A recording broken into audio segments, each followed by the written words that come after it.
யாருமே எதிர்பார்க்காத இருக்கிற நேரத்தில் பார்த்தீங்கன்னா இந்த ரம்யா வந்து படக்குன்னு எடுத்து டைவர்ஸ் பேப்பரை வந்து சரவணன் கிட்ட கொடுத்துட்டா. இது உண்மையிலேயே ரொம்ப சூப்பரான ஒரு விஷயம். ஆனால் இது வந்து ரம்யா உண்மையிலேயே வந்து பண்ணது கிடையாதுங்க. ஸோ கண்டிப்பாக இது ஒரு ட்ராமா தான். சரவணனும் அதுக்கப்புறம் பார்த்தீங்கன்னா செண்பகமும் எப்படியாவது வந்து இவங்க ரெண்டு பேரும் சேர்ந்து வந்து தன்னை கூப்பிடுவாங்க அப்படிங்கிறது ரம்யாவுக்கு நல்லாவே தெரியும். இதெல்லாமே எதுக்காக பிளான் பண்ணி பண்ணுறான்னா, அந்த வீட்டில் இருக்கிற அந்த அன்னத்தை வந்து ஒட்டுமொத்தமாக வந்து அடியோடு வீட்டை விட்டு வெளியே அனுப்பணும் அப்படிங்கிறதுக்காக மட்டும்தான். அதுக்காக தான் இவ்வளோ பிளான் பண்ணி இந்த ரம்யா எல்லா விஷயத்தையுமே வந்து ஒன்றொன்னா பார்த்து பார்த்து வந்து பண்ணிக்கிட்டு இருக்கா. ஸோ அங்கே ஏற்காட்டில் இருக்கும்போது தான் பண்ண தப்பு எதையுமே வந்து சரவணன் வந்து கண்டுபிடிச்சிடக்கூடாது அப்படின்னு சொல்லிட்டு நிறைய விஷயங்கள் வந்து பண்ணா. ஆனால் கடைசியில் பார்த்தீங்கன்னா அந்த விஷயங்கள் எல்லாத்தையுமே ஒட்டுமொத்தமாக நம்ம அன்னத்தோட பக்கத்தை திருப்பி விட்டுட்டா. அதுதான் வந்து ஹைலைட்டு. ஸோ சரவணன் பார்த்தீங்கன்னா ஆரம்பத்தில் ரம்யா வந்து அப்படி இப்படின்னு என்னென்னமோ சொல்லி வந்து திட்டினாரு. இதுக்கப்புறமும் அவ கூடலாம் சேர்ந்து வாழ முடியாது அப்படி இப்படின்னு என்னமோ வந்து சொல்லிக்கிட்டு இருந்தாரு. ஆனால் கடைசியில் வந்து ரம்யா வந்து ப்ரூஃப் பண்ண அந்த ஒரே ஒரு ப்ரூஃப் பார்த்தீங்கன்னா மொத்தமாக வந்து தலைகீழ எல்லாமே வந்து மாற்றிருச்சு. ஸோ சரியான டைமிங்கில் இந்த ரம்யா வந்து அவங்க 3 பேரும் வர்ற இடத்த கண்டுபிடிச்சி அன்னத்தோட பேங்கில் போயிட்டு தன்னோட ஃபோனை வச்சு பக்காவாக பிளான் பண்ணி இதுக்கெல்லாம் காரணம் வந்து அன்னம் தான் அப்படிங்கிற மாதிரி ப்ரூஃப் பண்ணிவிட்டு ரம்யா வந்து அப்படியே ரொம்பவே திமிர வந்து கிளம்பி தான் வீட்டுக்கு வந்து போயிட்டான். ஸோ அதுக்கப்புறம் அடுத்த நாள் வந்து இவங்க 2 பேருமே சேர்ந்து அவங்க வீட்டுக்கு வந்து போகிறாங்க. இந்த நேரத்தில் இந்த வீட்டில் பார்த்தீங்கன்னா மணி வந்து எல்லாருக்குமே சாப்பாடு வந்து செஞ்சுக்கிட்டே இருப்பாங்க. அந்த நேரத்தில் அண்ணன் வந்து உள்ளே வந்துட்டு என்ன நீ சாப்பாடு செஞ்சுக்கிட்டு இருக்கீங்களா அப்படிங்கிற மாதிரி வந்து சொல்லுவாங்க. ஆனால் மணி வந்து எதையுமே கண்டுக்காம திமிர அவளோட வேலையை மட்டுமே அவன் வந்து பார்த்துக்கிட்டு இருப்பான். ஸோ அதுக்கப்புறம் அவள் போனதுக்கப்புறம் வந்து ஓப்பன் பண்ணி வந்து பார்ப்பான். ஸோ வெண்பொங்கல் வச்சுருப்பாங்க, சாம்பார் வச்சுருப்பாங்க. ஆனால் அதில் வந்து எதுவுமே வந்து இருக்காது. என்னடா எதுவுமே இல்லையா அப்படிங்கிற மாதிரி நினச்சிட்டு ஸோ தான் கையாலேயே வந்து என்னென்ன பண்ணணுமோ எல்லாத்தையுமே வந்து சரி பண்ணி வச்சுட்டு வந்து போயிடுவாங்க. அது வந்து வீட்டில் இருக்கிற எல்லாருமே சாப்பிட்டுட்டு மணியை வந்து பயங்கரமாக வந்து பாராட்டுவாங்க. இவ்வளோ அற்புதமாக சாப்பாடு வந்து நீ செஞ்சுருக்க, ரொம்ப சூப்பராக இருக்கு மணி அப்படின்னு சொல்லிட்டு எல்லாருமே ரொம்பவே பாராட்டுவாங்க. அதனால மணி வந்து இங்கே ரொம்ப ஹாப்பியாக வந்து இருப்பாங்க. ஸோ இந்த பக்கம் இவங்க 2 பேருமே வந்து ரம்யாவோட வீட்டுக்கு போயிட்டு ஸோ எவ்வளோ தூரம் பார்த்தீங்கன்னா ரம்யா கிட்ட வந்து பேசணுமோ அவ்வளோ தூரம் வந்து பேசுகிறாங்க. ஸோ இந்த மாதிரி நான் புத்திக்கிட்ட போய் வந்து பண்ணிட்டேன், தயவு செஞ்சு என்னை மன்னிச்சிருங்க, இதுக்கப்புறமும் இந்த மாதிரி எதுவுமே வந்து நடக்காது. அந்த புடவைக்காரி வந்து பிளான் பண்ணி தான் வந்து நம்ம 2 பேருமே பிரியணும் அப்படிங்கிறதுக்காகலாம் இப்படி பண்ணிட்டோம். எனக்கு இது தெரியாமல் போயிடுச்சு மேடம், தயவு செஞ்சு என்னை மன்னிச்சிருங்க அப்படின்னு சொல்லிட்டு சரவணன் வந்து சொல்கிறாரு. மன்னிக்கிறதா? எப்படி வந்து மன்னிக்க முடியும்னு நீங்கள் நினைக்கிறீங்க? நீங்கள் பண்ணது அவ்வளோ ஈஸியான விஷயம் வந்து கிடையாது. ஸோ எவ்வளோ தூரம் வந்து என்னை கஷ்டப்படுத்தணுமோ அவ்வளோ தூரம் நீங்கள் கஷ்டப்படுத்துறீங்க அப்படிங்கிற மாதிரிலாம் வந்து இன்ஃபார்ம் பண்ணிக்கிட்டே இருக்காங்க. நான் வந்து உங்களை நம்பி தான் உங்கள் வீட்டுக்கு வந்தேன். ஆனால் நீங்களே வந்து என்னை வந்து நம்பாமல் இப்படி சந்தேகப்பட்டு எவ்வளோ தூரம் பேசணுமோ அவ்வளோ தூரம் நீங்கள் பேசிட்டீங்க. இதுக்கப்புறமும் நான் உங்களை மன்னிக்கணும் அப்படின்னு சொல்லிட்டு நீங்கள் நினைக்கிறீங்களா? அதெல்லாம் என்னால் முடியவும் முடியாது. நீங்கள் சொன்ன ஒவ்வொரு விஷயத்தையும் என்னால் மறக்கவும் முடியாது அப்படிங்கிற மாதிரி சொல்கிறாங்க.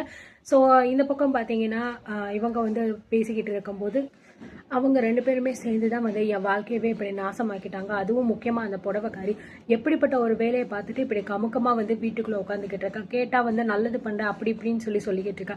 அவங்க 2 பேரும் வந்தா இப்போ என் வாழ்க்கை வந்து இந்த அளவுக்கு வந்து வந்திருக்கு அப்படிங்கிற மாதிரி சொல்லும்போது, ஐயோ என்ன சரவணன் இப்படி சொல்கிறீங்க, இப்படிலாம் நீங்கள் வந்து மாற்றிலாம் சொல்லக்கூடாது. அவங்க 2 பேருமே வானத்திலேருந்து வந்த தேவ தூதர்கள்.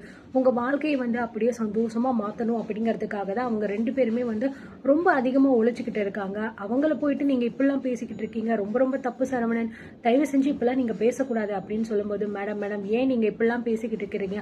இதுக்கு முன்னாடி ஏதோ ஒரு விஷயத்துல வந்து அவங்க சொன்னதை நம்பி நான் கொஞ்சம் வந்து ஏமாந்துட்டேன். இதுக்கப்புறமும் இந்த மாதிரி எந்த விஷயமுமே வந்து நடக்காது. என்னைக்குமே நான் உங்களை வந்து ஒரு துளி கூட சந்தேகமும் பட மாட்டேன். அதே மாதிரி உங்களை இதுக்கு மேலே வந்து ஒரு வார்த்தை கூட நான் பேச மாட்டேன். இது வந்து சத்தியம், தயவு செஞ்சு என்னை நம்புங்க அப்படிங்கிற மாதிரி சொல்கிறாங்க. நீங்கள் சொல்கிறதெல்லாம் வந்து கேட்கணும் அப்படிங்கிற அவசியம் எனக்கு கொஞ்சம் கூட கிடையாது சரவணன். தயவு செஞ்சு என் மூஞ்சில் முழிக்காமல் இந்த இடத்த விட்டு நீங்கள் காலி பண்ணுங்க அப்படிங்கிற மாதிரி ரம்யா ரொம்பவே திமிரா தான் வந்து பேசிக்கிட்டு இருக்கேன். செண்பகம் வந்து சொல்கிறா, தங்கம் என்ன தங்கம் இப்படி பேசினா என்ன அர்த்தம்? உன்னை எங்கள் வீட்டுக்கு நாங்கள் கூட்டிகிட்டு போகிறதுக்காக தான் இங்கே வந்திருக்கோம். தயவு செஞ்சு நடந்த எல்லா விஷயத்தையுமே வந்து மறந்துடுமா அப்படிங்கிற மாதிரி வந்து சொல்கிறாங்க. எது மறக்கிறதா? என்ன ஆன்ட்டி பேசிக்கிட்டு இருக்கீங்க? நீங்கள் எப்படி இந்த விஷயத்த மறக்கணும் அப்படின்னு நீங்கள் நினச்சிக்கிட்டு இருக்கீங்க? நீங்கள் பேசின ஒவ்வொரு வார்த்தையும் என் மனசை குத்தி ரணமாக்கி அதுலேருந்து ரத்தம் வந்துக்கிட்டு இருக்கு. அது எப்படி அவ்வளோ சீக்கிரமாக மறையும் அப்படின்னு சொல்லிட்டு நீங்கள் நினைக்கிறீங்க? ஆரம்பத்துலேருந்தே அந்த அன்னத்துக்கு என் மேலே வந்து ஒரு கண்ணு.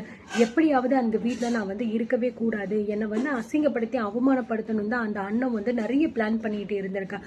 ஆனால் நான் எத்தனையோ தடவை வந்து சரி வேணாம் வேணாம் அப்படின்னு சொல்லிட்டு ஒதுங்கி போனாலும் தேவையில்லாமல் என் பக்கமே வந்து இப்போ வந்து என்னை எந்த அளவுக்கு வந்து பார்த்தீங்கன்னா பேச வச்சிருக்கா அப்படிங்கிறது நீங்களே பாருங்க. சரவணன் இதுக்கு முன்னாடி ஒரு வார்த்தை கூட வாயை திறக்காதவர் இன்னைக்கு என்னை பார்த்து என்ன கேள்வி கேட்டிருக்காரு. இது எல்லாமே வந்து யாரால? அந்த அன்னத்தினால மட்டும்தானே அப்படிங்கிற மாதிரி வந்து சொல்றேன். நீ சொல்றது எனக்கு புரியுது கண்ணு. அந்த புடவைக்காரி வந்து இப்படிப்பட்ட ஒரு கேவலமான கைகாரியா இருப்பா அப்படின்னு சொல்லிட்டு எனக்கு இப்பதான் வந்து புரிஞ்சிச்சு.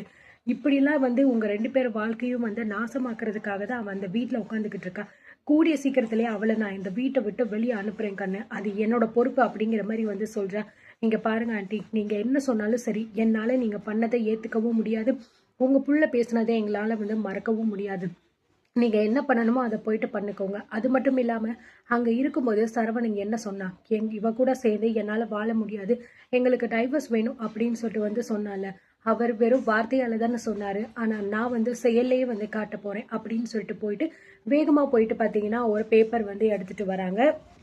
இந்தாங்க புடிங்க அப்படிங்கிற மாதிரி வந்து கையில கொடுக்குறாங்க. என்ன மேடம் இது அப்படிங்கிற மாதிரி சொல்லும்போது, நீங்க கேட்ட டைவர்ஸ் பத்திரம் தான் சரவணன் இது. நீங்க வந்து சொல்லதான் செஞ்சீங்க. ஆனா நான் இதுக்கப்புறமும் உங்க கூட வாழ்றது வந்து ஒரு பிரயோஜனமும் கிடையாது. நீங்க எந்த இடத்துலயும் என்னை விட்டு கொடுக்க மாட்டீங்க அப்படிங்கறதுனாலதான் நான் உங்களை கல்யாணம் பண்ணிக்கிட்டேன். ஆனா நீங்க இவ்வளவு பேச்சு பேசுவீங்க அப்படின்னு சொல்லிட்டு நான் கொஞ்சம் கூட எதிர்பார்க்கவே கிடையாது. நீங்க முடிவு பண்ணியிருந்தீங்க. ஆனா அந்த முடிவை நான் உடனே நடத்தி ஆகணும் அப்படிங்கிறதுக்காக என் லாயர் கிட்ட பேசி நான் வந்து டைவர்ஸ் பத்திரத்தை வந்து வாங்கிட்டு நான் இதுல சைனும் போட்டுட்டேன். இப்போ இதுல நீங்க மட்டும்தான் சைன் போடணும். இதோட உங்களுக்கும் எனக்கும் இருக்கிற உறவும் முடிஞ்சிருச்சு.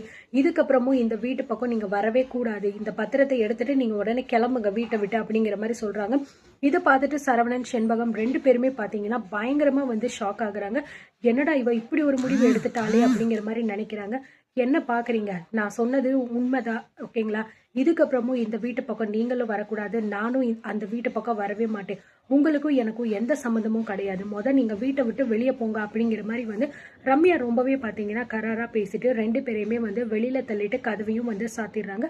ஸோ செண்பகமும் சரவணனும் பாத்தீங்கன்னா எவ்வளவோ தூரம் வந்து கெஞ்சிக்கிட்டு இருக்காங்க 2 பேருமே. ப்ளீஸ் மேடம், இப்படியே இப்பெல்லாம் பண்ணாதீங்க, இதுக்கப்புறமும் நான் இந்த மாதிரி எதுவும் பண்ண மாட்டேன், என்னை மன்னிச்சிடுங்க அப்படி இப்படின்னு சொல்லிட்டு சரவணன் எவ்வளவோ சொன்னாலுமே ரம்யா அதை எதையுமே கேட்கவே மாட்டேங்கிறா. ஆனா இதுக்கெல்லாம் பின்னாடி வந்து ரம்யா ஒரு பெரிய பிளான் வச்சிருக்கா. அதுக்காக தான் வந்து இப்போ இவங்க 2 பேரும் எவ்வளவு கெஞ்சினாலுமே அதை கொஞ்சம் கூட காதலையே வாங்காம இந்த ரம்யா வந்து இருந்துகிட்டு இருக்கா. ஸோ இது எதுவுமே இவங்க 2 பேருக்கும் தெரியாம முட்டாள் மாதிரி போயிட்டு ரம்யா கிட்ட வந்து கெஞ்சிக்கிட்டு உட்காந்துக்கிட்டு இருக்காங்க. ஆனா ரம்யா வந்து அவங்க 2 பேரும் போனதுக்கு அப்புறம் பாத்தீங்கன்னா பயங்கரமா வந்து சிரிக்கிறா. இதுக்கப்புறம் தான் இந்த சரவணனுக்கும் செண்பகத்துக்கும் இந்த ரம்யா யாரு அப்படிங்கிற விஷயமே வந்து தெரியும். கூடிய சீக்கிரத்திலேயே மறுபடியும் அவங்க வந்து என் காலில் விழுந்து என்னை கூட்டிட்டு போறாங்களா இல்லையான்னு மட்டும் பாருங்க. அது மட்டும் இல்லாம என்ன இந்த அளவுக்கு வந்து அசிங்கப்படுத்தல அந்த சரவணனை நான் கொஞ்சம் கூட சும்மா விட மாட்டேன். அந்த அன்னத்தை எப்படி பழி வாங்கினோ அதே போலதான் இந்த சரவணனையும் நான் வந்து பழி வாங்குவேன். என்கிட்ட வந்து பேசுறதுக்கு கூட தகுதி இல்லாத ஒரு ஆளு என்னை பார்த்து என்ன கேள்வி கேட்டிருக்கான், அவனை எப்படி நான் சும்மா விட முடியும் அப்படிங்கிற மாதிரி வந்து மனசுக்குள்ள நினைச்சுக்கிட்டு இருக்காங்க. ஸோ ரம்யா போட போற இந்த ஆட்டத்தை எப்படி நம்ம அண்ணன் வந்து சமாளிச்சு தாங்க போறாங்க அப்படிங்கிறதையும் நம்ம பார்த்து தெரிஞ்சுக்கலாம்.